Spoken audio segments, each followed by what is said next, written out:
Hello, I'm Regina Botras, and this is Backstage, where we talk with the who's who on stage, in dance, comedy and performing arts, speaking with the leading theatre makers of our times and how they came to the stage and what drives them and inspires them.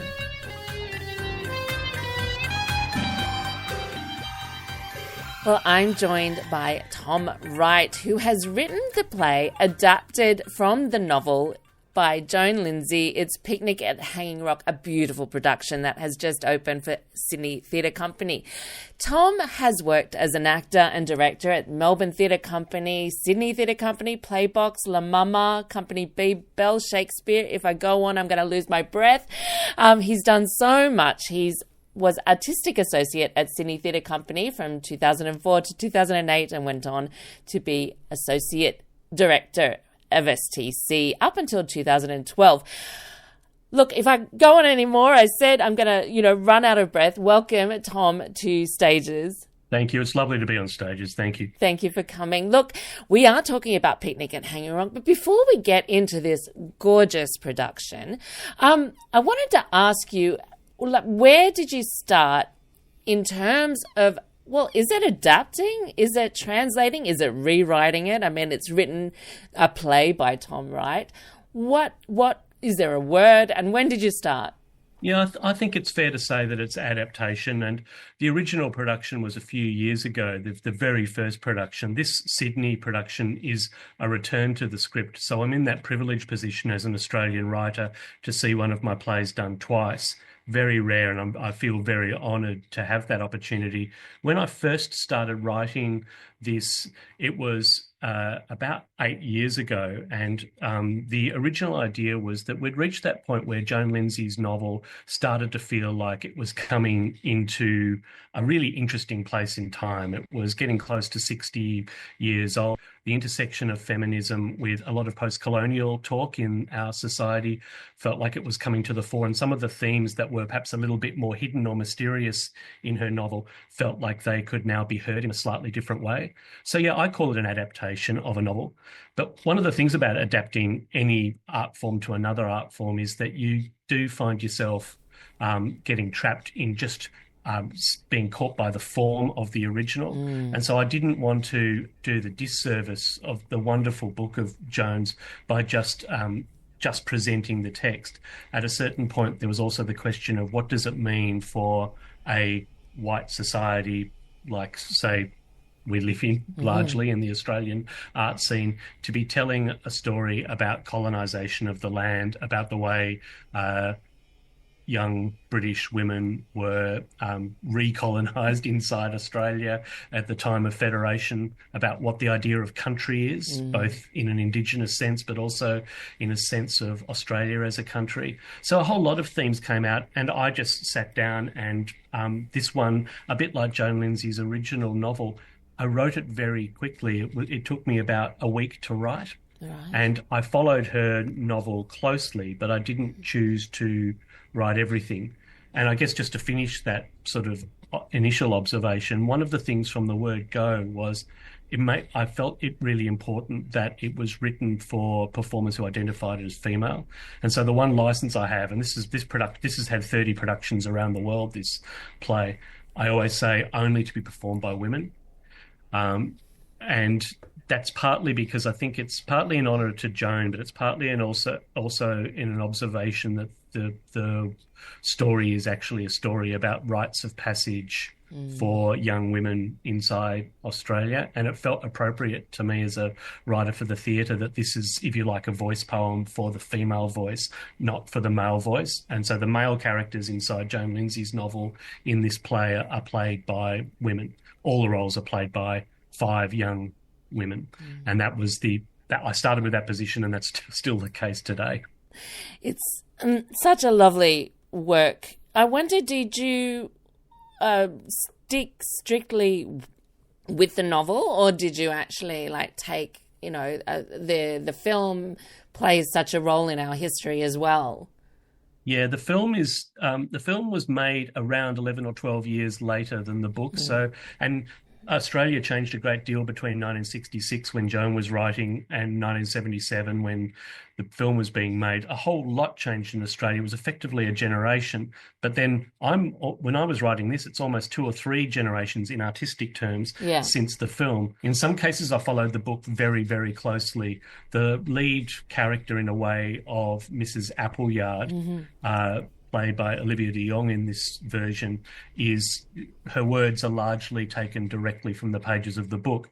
But there are other sections where I'm actually asking the production or the play, as it were, if you imagine the play when you go and see it in the theatre, it's almost as if it's a thing in itself, and it has its own commentary and on the words that the young women are saying. And that commentary takes the form of projections on the back of the stage or titles between scenes, most of which are taken from Joan Lindsay's text. But on occasions, I thought, this might actually work quite well just to draw things out. So, for instance, one of the scenes I've called "All that is solid melts into air," and that's obviously taken from German philosophy and politics and Karl Marx from the 19th century. It's not a phrase that occurs in Joan Lindsay's book, but the idea of solidity and invisibility felt very pertinent to the story of these girls who go missing in this mythic story. There's so many beautiful elements to it, and visually the tableaus that striking moments within it. You write an associated, it's almost like a poetic commentary on the play in the writer's notes. Can we look at those different elements of Australia and women, like Miranda and who she represents within the play and within Australia, I suppose? Yeah, it's worth going back to who Joan Lindsay was, maybe as a starting point for this, because she came from what we used to call squattocracy, the aristocracy of white settlers who made their wealth by squatting upon the land without any legal basis, as we've subsequently sort of determined, and entered into a world of privilege. But Joan was aware of the privilege and the families that she grew up in, and she married into an Australian arts establishment family. So on both levels, she came from a great position of privilege. And in many ways, that's what this book is about. It's about the kind of quandaries and problems of privilege and of ownership of land and authority and all that sort of business. But then she was also a creature of her own mind. And so it's not a coincidence, as has been pointed out by many people, that the 3 main 17-year-old protagonists of the book are called Miranda, Irma and Marion. And they have the same 4 letters at the start of their names, as if they're reiterations of each other or different ways of thinking. And for those of your listeners who are more mythically minded, maybe the triple goddess in different forms and so on. In the case of Miranda, it's a name which comes from Shakespeare's play The Tempest. It means miraculous, or has the associations with wonder. And Miranda is described way between the world and heaven. And the girls at the school, certainly in the way that girls do at a private school, fixate upon her. She becomes this sort of saviour type figure to many unhappy young women. And of course it's Miranda who's taken up. She goes up the rock and never comes down again, and it represents a loss of hope, but it also is about what it is to leave childhood behind, in the same way as Miranda in The Tempest is a young woman who's been kept on an island in a masculine patriarchal environment and one day will have to leave and go elsewhere. Miranda, as the novel itself says, in some ways she was too good for us. And it's almost a sense that one of the things that this play suggests that maybe Joan Lindsay was talking about is that in Australia, for people who aren't First Nations, you need a certain attitude, whether it's a spiritual attitude or an understanding of infinity, or through mathematics and science, whatever. But whatever it is, you need a transcendent understanding if you are to truly live on this land. Otherwise, the land will swallow you. So it's in part a book which is about the fear that young women have about the coming into adulthood that Joan Lindsay experienced, what it is to leave childhood behind and have to enter the world of adults, what it is to be looked at constantly by a male world, just looked at and looked at and looked at until you almost feel yourself so self-conscious you don't exist anymore, you're eviscerated. But it's also a book about what it is to live in a land which does your language and your mythology and your stories doesn't really understand. And so Joan Lindsay only mentions Aboriginal presences on one fleeting occasion in the book, and yet the idea of an Indigenous presence is implicit all the way through. And so I think the whiteness of these girls is a really interesting sort of theme. And one of the joys of this production at Sydney Theatre Company is that Ian Michael, who is a Noongar man himself as a director, has cast people from South African background, from Indigenous Australian and both Aboriginal and Torres Strait Islander background.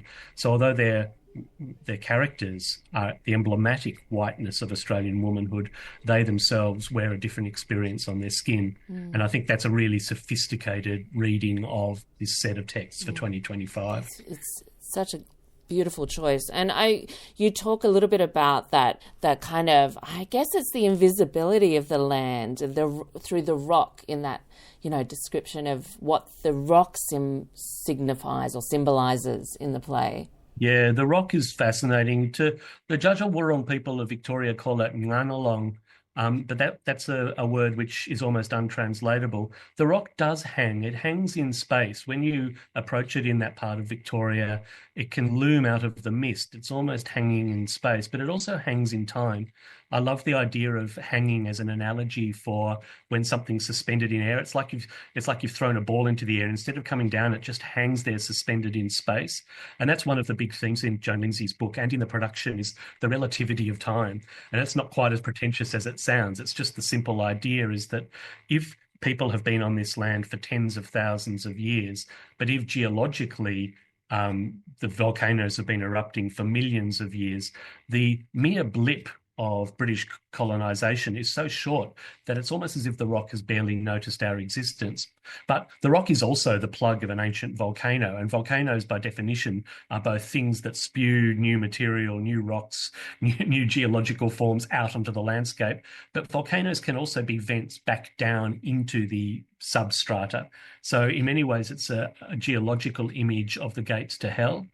And that's a kind of religious idea, but many of the young women in Lindsay's book and in this production are going through their own forms of hell, of alienation and isolation, of being stolen from their families, a whole range of themes that have resonances in Australia. So yeah, the rock itself is both a spiritual presence, but it's also a symbol of a very Lindsay-esque obsession with the idea of time and the relative way time moves and how we can find ourselves caught in patterns that are beyond human understanding. In your works, in your adaptations, is there always a bit of Tom in there as well as the writer or the original? Yeah, there is. And you have to be very responsible about this as someone who works in adaptation. I like to work with older texts, and many of the adaptations and translations I've done tend to be with things where there's been a few generations have passed, because I actually think that I really enjoy the relationship between the living and the dead, and I think it's one of the most noble things that the arts does, is that sometimes when you go to a great event, whether it's a concert or a play or an opera or whatever, you can feel yourself in communication with people who've gone before you, and it's a humbling thing. And as a writer, well, by way of footnote, I did an adaptation of Peter Carey's Bliss a few years ago, and working with a writer who's still alive, I wouldn't do it again. Right. Not because it was an unpleasant experience. I don't think Peter really registered whatsoever the work that we'd done beyond giving permission for it. But I was self-conscious about working with someone's text. I didn't feel that I had the liberty to say, I'm not going to have that character, or I'm not going to have that speech. I'm going to choose for that character to say these 3 lines, not those 3. Right. For some reason, when a text is still in its initial phase of life, it doesn't lend itself to adaptation in quite the same way.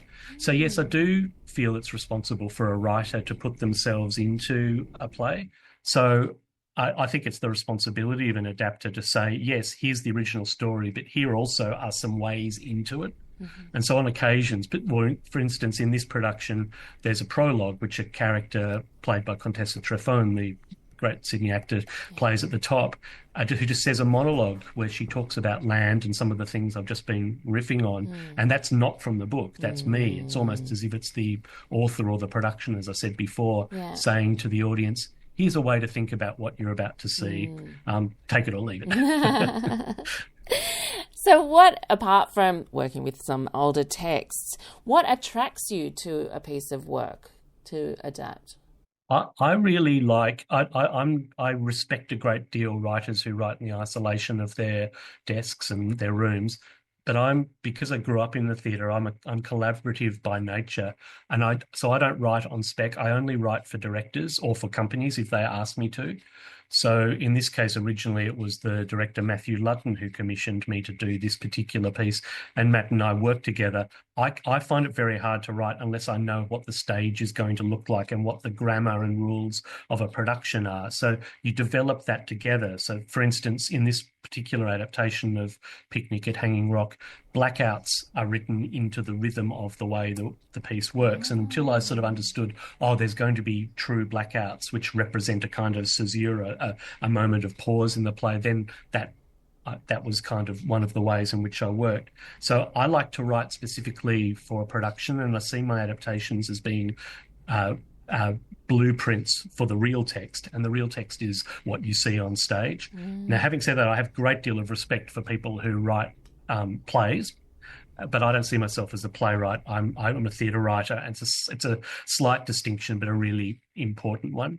And as I said before, what I like about adaptation is I like the idea that it is simultaneously old and contemporary when it's done well. And I think that's kind of one of at the risk of being, pontificating a little bit, it's sort of in this age with the kind of political crises that we're living in, that one of the joys of going to the theatre still is that you actually sit down with your own community and you're free from Elon Musk and a whole lot of other sort of men who seem to be sort of changing and forcing certain ways of thinking upon us.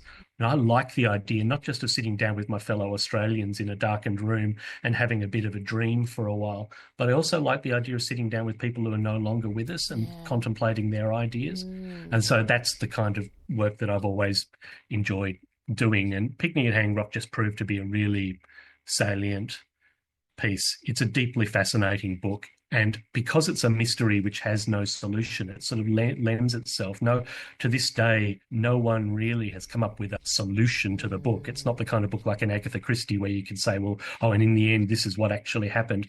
No, Lindsay's asking an open question about Australian identity and about what it is to live on the land. And it's almost like one of those great Frederick McCubbin paintings of lost children has come into literary form. And it represents a big, big anxiety of those of us who are not First Nations inside our landscape. What is it to wander into the bush? I mean, if you wander into a forest in England, the worst thing that could happen to you is you could trip over a log. There's no snakes or spiders. There's nothing to rip you apart. And also, eventually, you'll be found. But in colonial Australia, children wandered into the bush and were never seen again, over and over again. And so the land became an image of annihilation, of loss of self, a great deal of sort of crises, which I suspect lies really deep in our colonialist psyche, is that in the end, even people who are fifth or sixth generation born Australians still have an anxiety of legitimacy. And that's at heart, right deep down under this mystery of Edwardian children going missing, that at heart is what this play is about. Wow. So that's why I'm afraid to bushwalk alone with snakes and spiders. I mean, I did do a bushwalk with my daughter in January, and she was less afraid of the snake than I was. But I'd never thought of that fear as that deep, even with me, in that connection to the land. This production has such a cohesion between the writing and the stage. I was wondering what that relationship with the director is. Is it a conversation that you have along the production writing? Yes, I think it's vital. And I think as audience members, when we go to something where where the relationship has been too hierarchical, we can pick it up. In the case of this production, Ian Michael, who's one of the associate directors, resident directors there at Sydney Theatre Company and one of the rising stars of the Australian stage, he was very respectful to me. He said, I think I might revive your play for a new production, and invited me in for the first 2 days of rehearsal so I could talk through some of the things I've been talking about here today with the cast. And then after those first 2 days, the next thing I saw was opening night. Right. but that's because you have a relationship of trust that's established at that point. I like it when directors take something you've done and make it their own. There's nothing more frustrating than the cowardly director who just says, oh, well, I'll only do what's on the page, and they just follow the stage directions. In the case of this production here in Sydney at the moment, Ian's done some really interesting things, particularly in his collaboration with his sound designer, James Brown, and with his lighting designer, Trent Swidgeast. This team of artists have sort of, each one of them as artists responds in their own way to Joan Lindsay's provocations. So it's a fascinating, theatre's meant to be immediate and is meant to have an experience which is both sensory and intellectual. There's nothing worse than when it feels like it's just following orders. So yes, on one level, deeply collaborative, but on another level, as a writer, you've got to be respectful that you write the text and then you hand it over. And it's like handing over your child. You hand it over to other people and you let it become itself. You don't try and force yourself upon it. And I really, really like certain aspects of this production, how they've brought new things into focus. It sounds like, often we talk about art and art never ends. Like there's a point you put down the paintbrush or whatever. And this sounds like it's kind of continues to grow through the next hands. Yeah. You say you grew up in the theatre. Did you literally grow up in the theatre? I mean, your parents, were they involved in the theatre? No, but you from a young age. No, not at all. No, all I mean is that I've spent my entire adult life in the theatre and grew up as an adult. But I started as an actor as a teenager and then moved on. And I've been really privileged and very lucky to spend over 35 years in various forms inside companies and as a freelancer. But in the end, it's all I know. And, it's that sort of thing that happens to all of us at a certain age. You realise, this is actually all I know how to do. And the theatre's a very fragile form. And given the state of affairs that's happening with recent events at Creative Australia and with the kind of pressures that companies and artists find themselves under, we all feel very vulnerable as individuals. And in a non-precious way, I know many Australian artists feel very undervalued as well, very sort of insecure inside their own society in a way that some of our colleagues elsewhere in the Western world don't. I don't, because I come from a place of privilege, both as a person and as an artist, but I appreciate how fragile my colleagues feel. But I've had a very, very... I spoke to the Sydney artist Paul Capsis once about this, and I remember him saying to me, "Oh, darling, if it all finished tomorrow, I'd just be so grateful for what I was able to have." And the humility and the gratitude inside that has always stuck in my head, because I've tried to have the same attitude. If it all ended tomorrow and I never got another play up and I never was involved again, I'd just be enormously grateful for what I've been able to be part of. Because I do really, I love the way theatre, and for that matter, all the performing arts, resist commodification. By which I mean, it's hard to have your experience in the theatre made into a product that can be resold and on-sold, like even music can. Like the minute something becomes something that someone can mass produce, big money gets involved in it. And theatre's great weakness, but it's also its beautiful strength, is that it's very hard for people to make money out of it.